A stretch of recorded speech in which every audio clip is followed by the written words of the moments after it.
Андан кийин мисал үчүн под стол дей турган болсок, столдун астына, ал эми под столом дей турган болсок, столдун астында болот.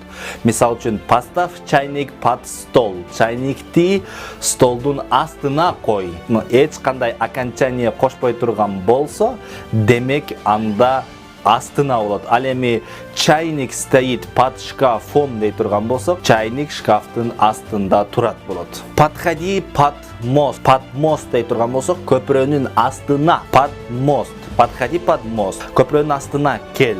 Я сейчас стою под мостом.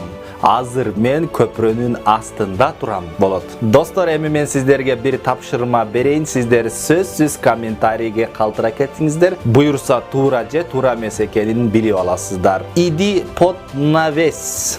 Навестин астына бар десек, окончаниясы кандай болот?